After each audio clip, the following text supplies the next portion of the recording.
So, der nächste Talk heißt Routerzwang und Funkabschottung, was Aktivisten davon lernen können. Und der Vortragende ist der Max Mehl.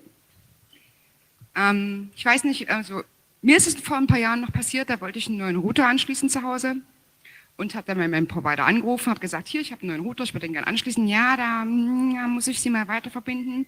Es hat dann eine ganze Weile gedauert, es waren auch mehrere Anrufe notwendig, um dann irgendwann mal da entsprechend konfigurieren zu können, dass ich einen anderen Router anschließen möchte. Ist schon ein paar Jahre her und das hat sich jetzt geändert, und zwar im Sommer diesen Jahres. Das ist einigen sehr engagierten Aktivisten zu verdanken, die sich da sehr ins Zeug gelegt haben, um das zu ändern. Und das ist toll, dass ihnen das gelungen ist. Und wir müssten bei vielen anderen Sachen... Right. Welcome to the English translation of this talk, Compulsory Routers and Radio Lockdown.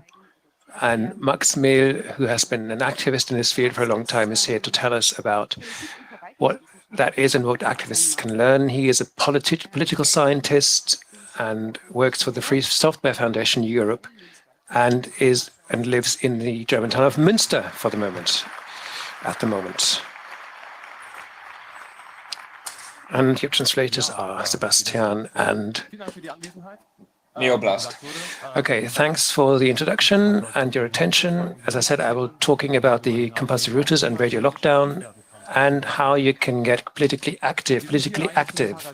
We are in a sort of paradise of net activism here, one could say.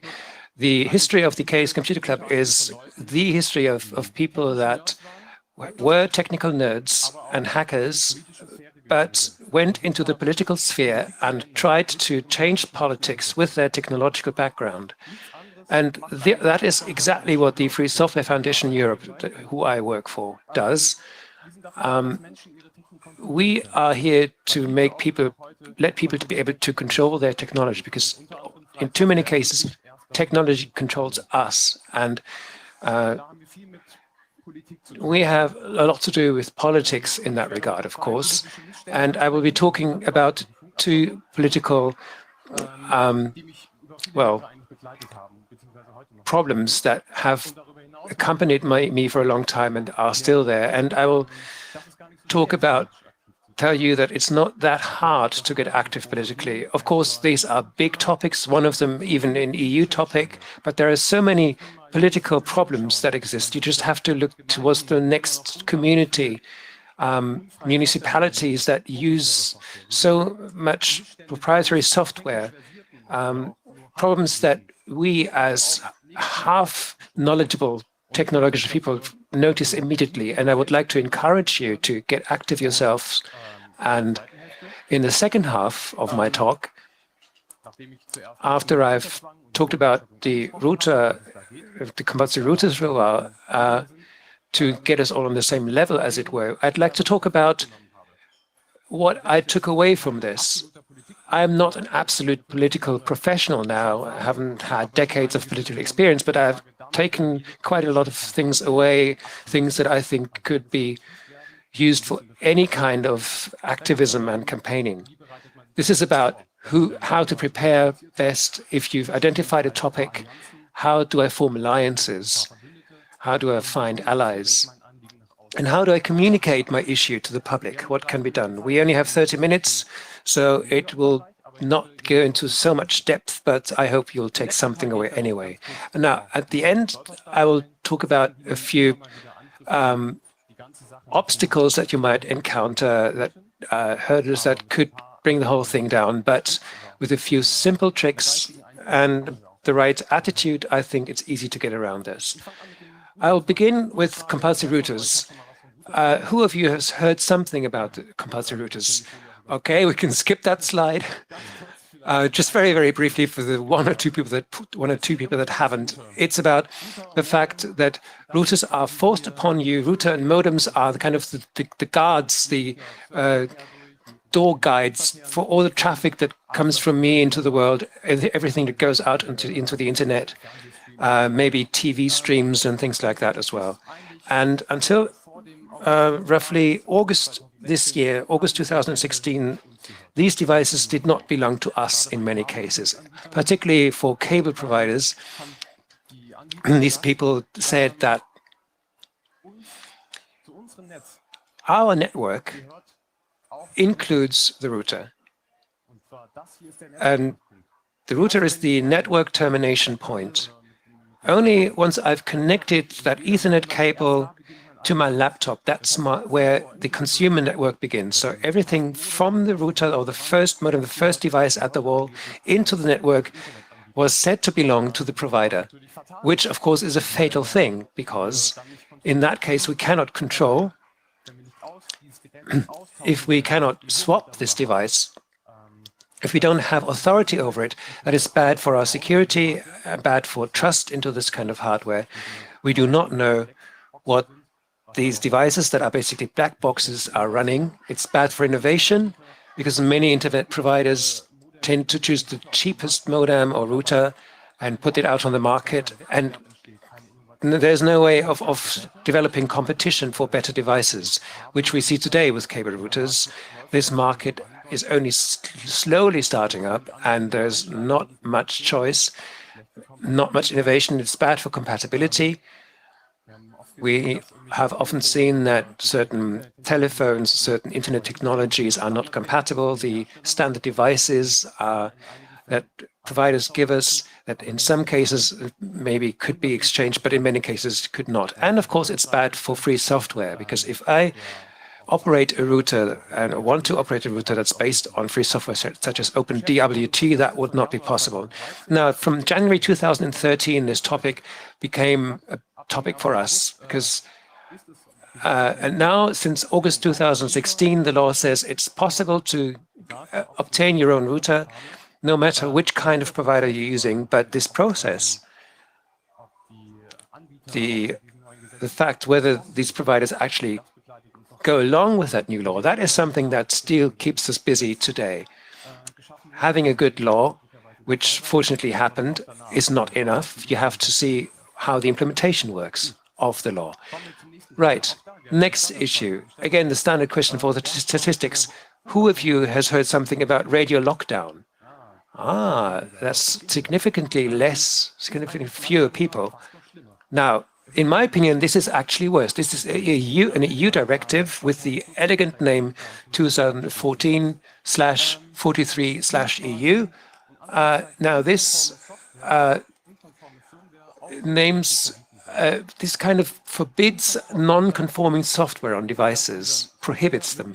Now, that means software that possibly would not match with the existing broadcast regulations, sort of signal strength technologies that certain broadcast devices have to contain. So producers have to, as soon as the directive is in force, as soon as manufacturers actually have to apply this new law, which will be in next summer, July, it says, they would basically have to check each firmware for conformity. And if a firmware is not found to be conforming, or if it's unknown whether it's conforming, they have to ensure that this firmware cannot be loaded onto a device. We're talking about any kind of broadcasting device, any device that can receive or send radio signals, not just routers, therefore, but also smartphones, Wi-Fi chips in laptops, GPS receivers. Everything has to be locked down to prevent any software running on them that might break those regulations. Now, that, in effect, is a kind of DRM, of course. It's a lockdown that manufacturers have to implement by certain signature lists. There's a lot of unclear details there, but that, of course, keeps us very busy, because that is very bad for free software projects, for Freifunk projects that offer Wi-Fi to the public, to OpenWRT. So any kinds of projects that want to put software onto devices, develop software that is supposed to be put on devices, and there are many of those. So that, again, is bad for competition and innovation.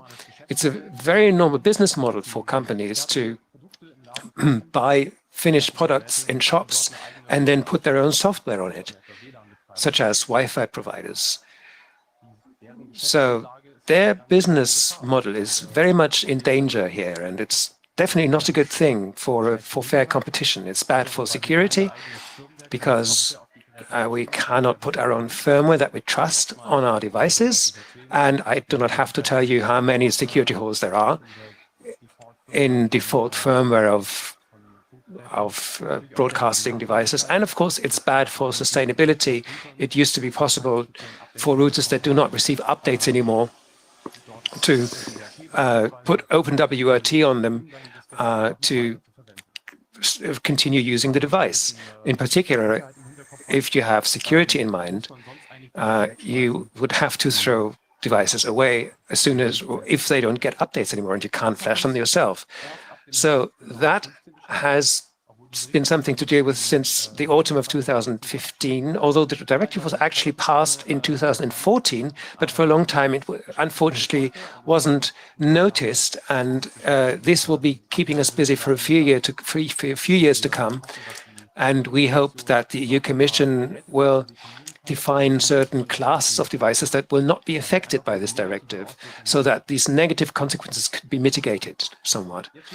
So I will now, as I said, I will be going through some small tricks that I have acquired that are about getting active politically, not just applicable to large projects such as radio lockdown and compulsory routers, but also for smaller projects and activities. For example, if you in your municipality want to push free software because you see that huge amounts of money are being spent on non-free software, on restrictive contracts, and you want to get active, you may be able to think of thousands of other examples where you are very clear that politically something has to be done.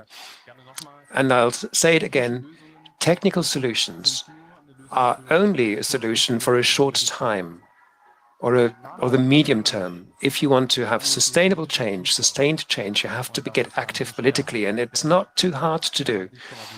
If you are prepared well, you'll have done a lot of the work already.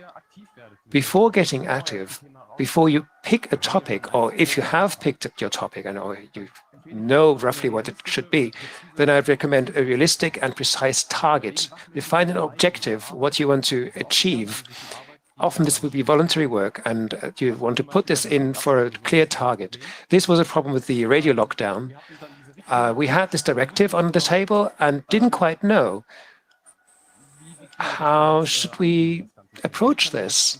How can we mitigate the problem? The directive had been passed, it had been through Parliament. There's not much to do realistically to reverse the whole directive. So then you start looking for precise ways of twisting things a bit, and that's important to say, do not define unrealistic targets and believe you can change the whole world tomorrow.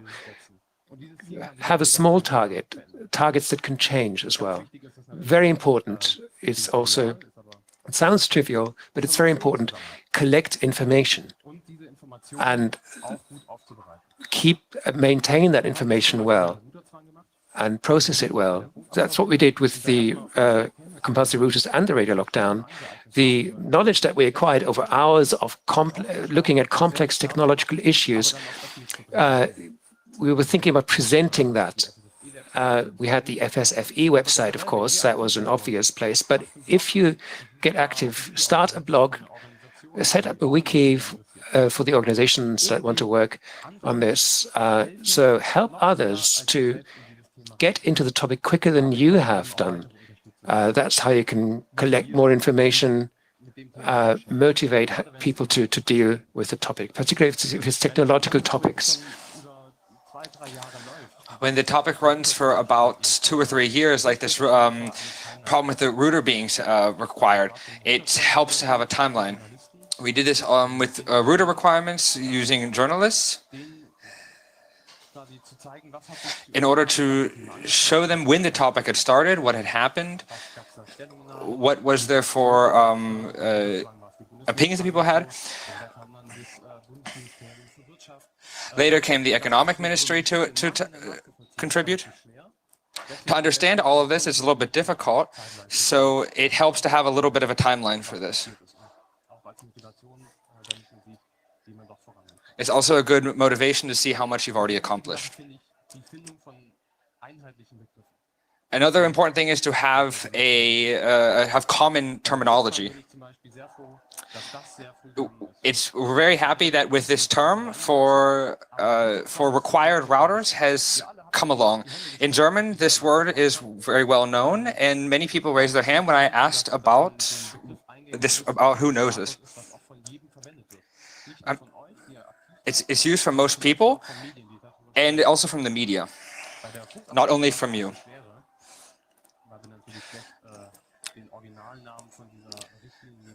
It's a little bit more difficult with the directive because it's coming from the EU. In English, we call it radio lockdown, but in German, it's a little bit more difficult because you want to try to bring it over across different languages, and sometimes it can be a little bit difficult. If you want to become active, try to find some sort of slogan or term you can use to describe these things.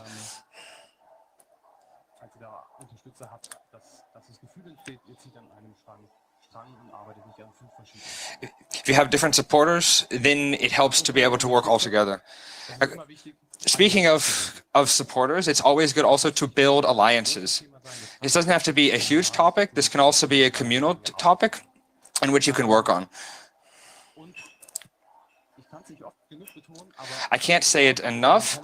Look over the table and look for uncommon agents, uncommon members. For example, on the Congress, we won't probably do much with companies, although they might also find the political situation not very good for their company.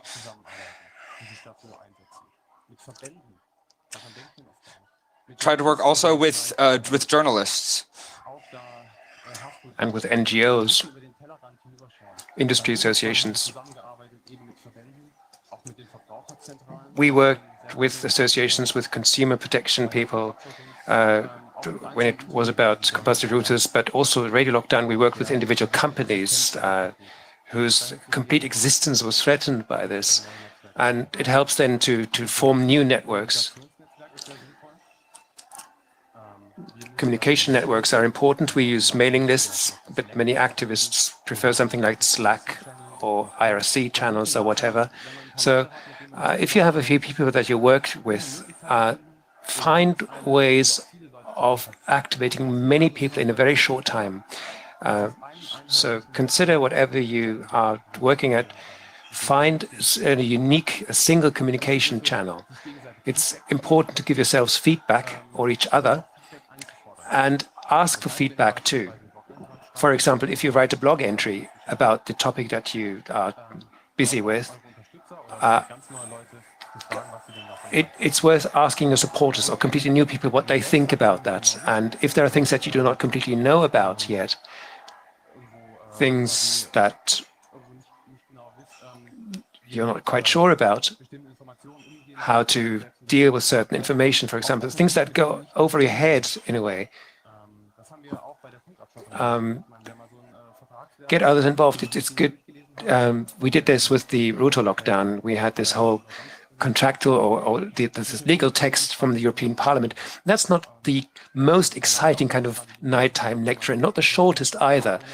So it's legalese basically, and of course, I'm not a great expert on this. I had to ask people and ask, what does this mean? So there are still things that are unclear to us about the way such a directive should be interpreted, and work with this in an offensive or proactive way and say, this is clear to us already, but this I don't quite understand yet, and turn this into a kind of critique if that's appropriate. It's ideal if you could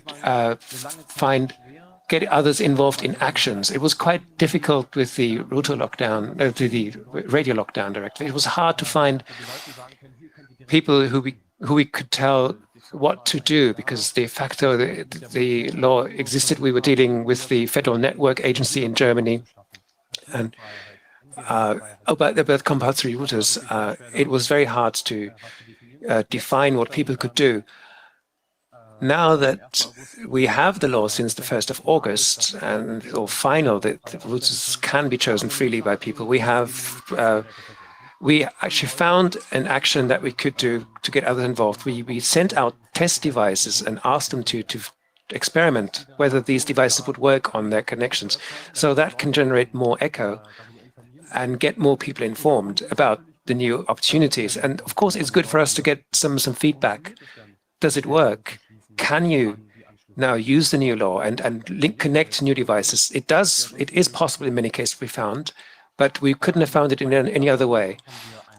Concerning radio lockdown, we had a public statement, wrote up a few paragraphs about the whole topic, our demands, and thanks to a fantastic idea of our Freifunk friends, the whole thing turned into a public letter that organizations and companies could sign. And that now gave us 40 institutions that are supporting our demands. And that, at the same time, is a huge foundation to find supporters and alliances. And if you have something like that, with the topic that you want to work on, that is a very, very big thing to have. In general, to just very shortly say, petitions, online petitions, is not something that we have a lot of experience with, and it's important to not let those petitions peter out, as it were. And if you haven't got the supporter base, and try to start an online petition from scratch, out of thin air, it might just fail and could actually result in you wasting a lot of time. That is my experience, at least. Maybe others have had some other experience. The last point, and maybe the most important one, is communication. You also have to do everything that you're working on, you have to bring it to others. And therefore you have to ask, for who should this be? Why am I doing all of this? Am I doing this only for myself? Or am I doing this for my friends or for a hackerspace? But maybe also thinking a little bit further, maybe there are a lot of other people who would also be interested in this. And then you can try to find arguments for why this would be interesting to other people. Once you've found something and you've broken it all up, then it's nice to try to quickly build a description of this using the 3-sentence rule. You want to describe your topic in 3 different sentences. And that is, what's it about? Why is it important? And then how can we actually solve this? What's an option that we can use in order to solve this problem? And we can do this in 3 different sentences. And then we can reuse that for everything. If we're talking to journalists, if we're talking to colleagues, but also possibly in other works as well. Blog articles.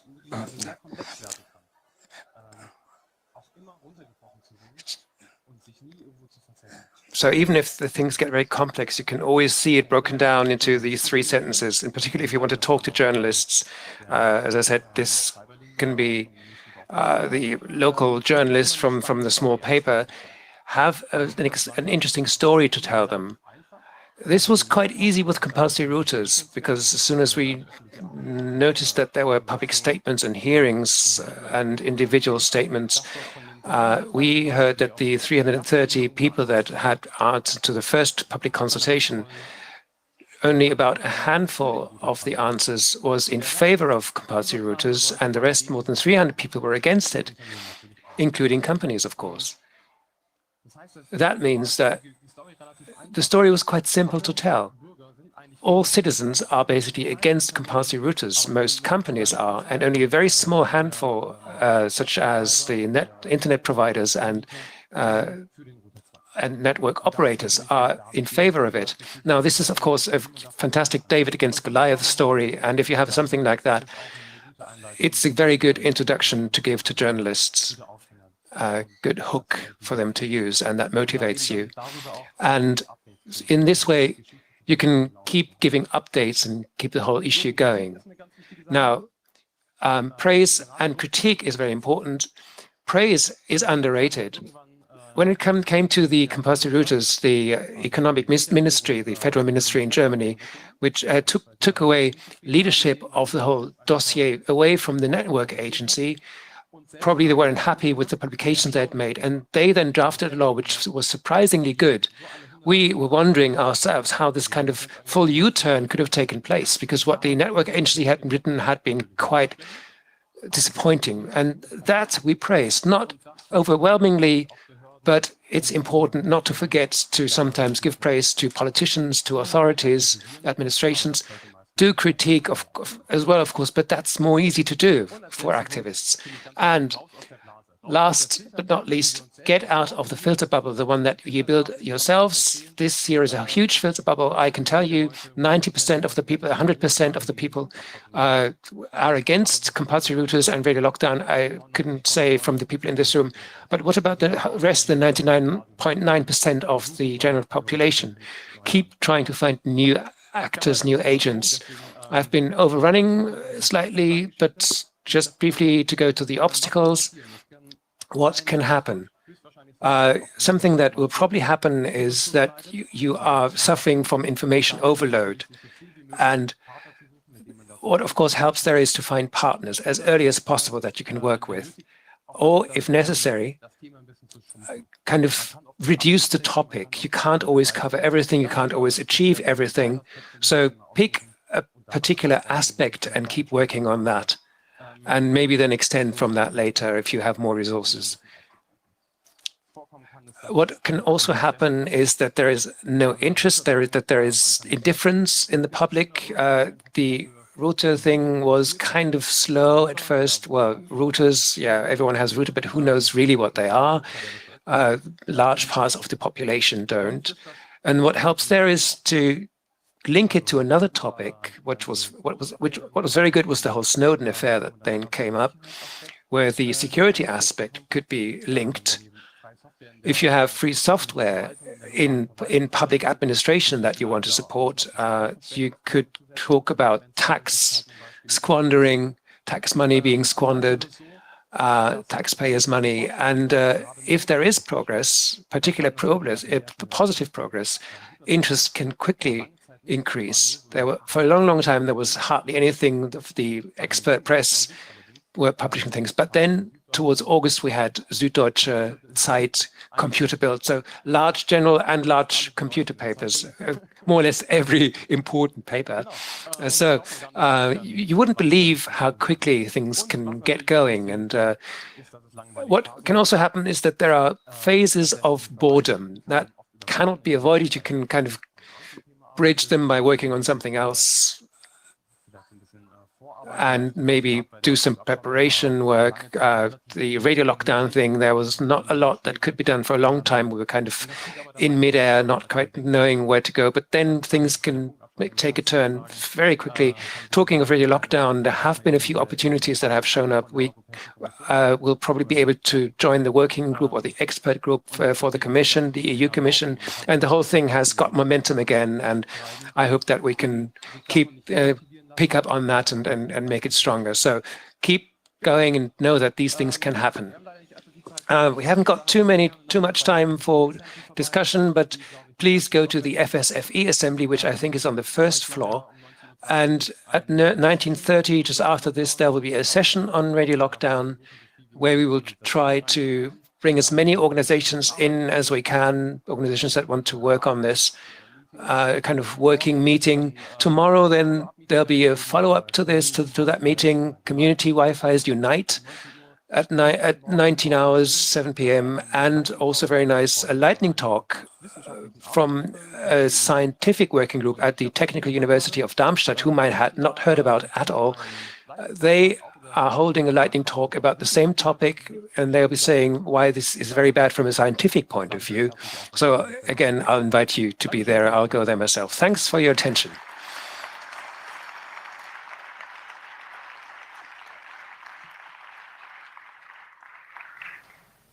Ja, vielen Dank.